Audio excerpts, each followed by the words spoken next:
ناظرین، سویلین کا military trial میں کیس پاکستان تحریک انصاف کو ایک بڑی کامیابی مل گئی ہے۔ آئینی بینچ میں موجود ججز کو ریٹائرڈ ججز کے فون اب کیوں آنا شروع ہوئے ہیں، اس چیز کو لے کر ایک چیز آپ کے سامنے ڈسکس کریں گے۔ جسٹس جمال خان مندوخیل نے جسٹس عقیل عباسی اور مبینہ طور کے اوپر جسٹس منصور علی شاہ صاحب کے بارے میں جو بات کہی تھی، اس کے اوپر جب ان کو خاصی تنقید کا سامنا کرنا پڑا تو اس کے بعد جسٹس جمال مندوخیل نے جو وضاحت جاری کی ہے وہ بھی ہم آپ کے سامنے ڈسکس کریں گے اور آپ کو بتائیں گے کہ وزارت دفاع کے جو وکیل ہیں ان کے اپنے جو دلائل ہیں وہ ختم ہو چکے ہیں اور وہ عدلیہ کو 26ویں آئینی ترمیم کی میں بات کر رہا ہوں، اصل میں فوجی عدالتوں میں سویلین کا جو ٹرائل ہے اس کے اوپر مطمئن کیسے نہیں کر سکے۔ اس میں کچھ ریمارکس بھی آپ کے ساتھ شیئر کریں گے تاکہ آپ کو اندازہ ہو سکے کہ ایک بار پھر پاکستان تحریک انصاف کی سپریم کورٹ آف پاکستان کے آئینی بینچ کے سامنے ایک بڑی فتح ہوئی ہے اور اس فتح کو لے کر کچھ چیزیں جو ہیں وہ سامنے آئی ہیں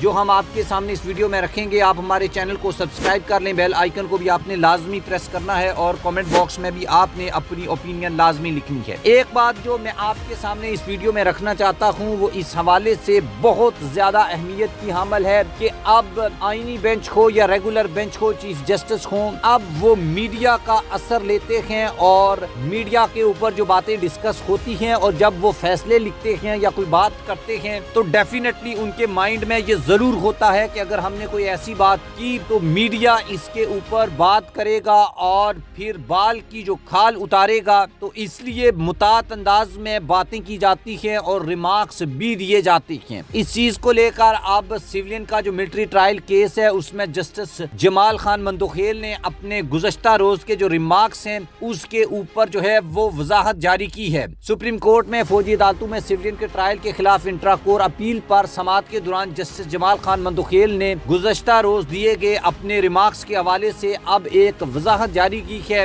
اور سپریم کورٹ میں فوجی عدالتوں میں سویلین کے ٹرائل کے خلاف انٹرا کور اپیل پر سماعت کے دوران وزارت دفاع کے وکیل خواجہ حارث نے بھی اپنے دلائل اب مکمل کر لیے ہیں۔ جسٹس امین الدین خان کی سربراہی میں سپریم کورٹ کے 7 رکنی آئینی بینچ مقدمے کی سماعت کر رہا ہے، جبکہ آج سماعت کے دوران جسٹس جمال خان مندوخیل نے ریمارکس دیے کہ گزشتہ روز میری بات سے کنفیوژن پیدا ہوئی، میڈیا کی کوئی فکر نہیں ہے، لیکن جسٹس صاحب آپ کو میرے خیال میں میڈیا ہی کی فکر ہے۔ اور جسٹس صاحب کہتے ہیں کہ کچھ ریٹائرڈ ججز نے مجھے فون کر کے رابطہ کیا ہے اور ان کا کہنا تھا کہ کل خبر چلی ہے کہ 8 ججز کے فیصلے کو 2 ججز غلط کہہ دیتے ہیں۔ وضاحت کرنا چاہتا ہوں، کل فیصلہ نہ ماننے کے حوالے سے ججز کا نہیں افراد کا ذکر کیا تھا، حالانکہ مبینہ طور کے اوپر یہ تاثر جاتا ہے کہ شاید انہوں نے جسٹس منصور علی شاہ اور جسٹس عقیل عباسی جو ہیں ان کے متعلق بات کی ہے۔ جسٹس جمال مندوخیل کا کہنا تھا کہ کہنا چاہ رہا تھا کہ 8 ججز کے فیصلے کو 2 افراد کسی محفل میں کہہ دیتے ہیں کہ ایسا ہے ویسا ہے۔ کچھ میڈیا کے ساتھیوں نے بھی اسے غلط انداز میں رپورٹ کیا۔ 21ویں آئینی ترمیم اس لیے ہوئی کیونکہ ملک حالت جنگ میں تھا۔ جسٹس جمال خان مندوخیل نے ریمارکس دیے کہ آرٹیکل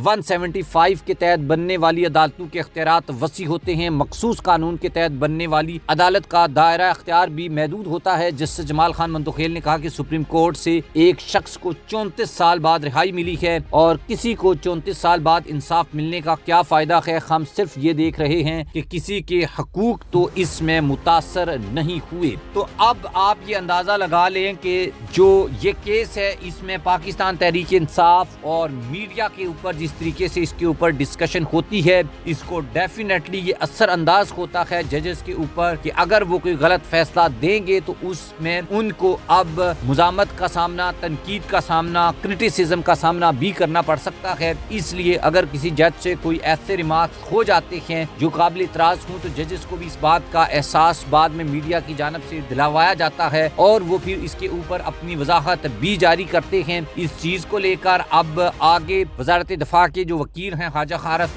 ان کے دلائل مکمل ہو چکے ہیں اور اب یہ کیس آگے بڑھے گا اور بار کونسلز کی باری ہے اب، اور اس کے بعد یہ جو کیس ہے یہ حتمی مراحل میں پہنچے گا اور اب تک کے جو ریمارکس ہیں اس کے مطابق خواجہ حارث جو ہیں وہ عدالت کو ابھی تک مطمئن کرنے میں مکمل طور کے اوپر ناکام رہے ہیں۔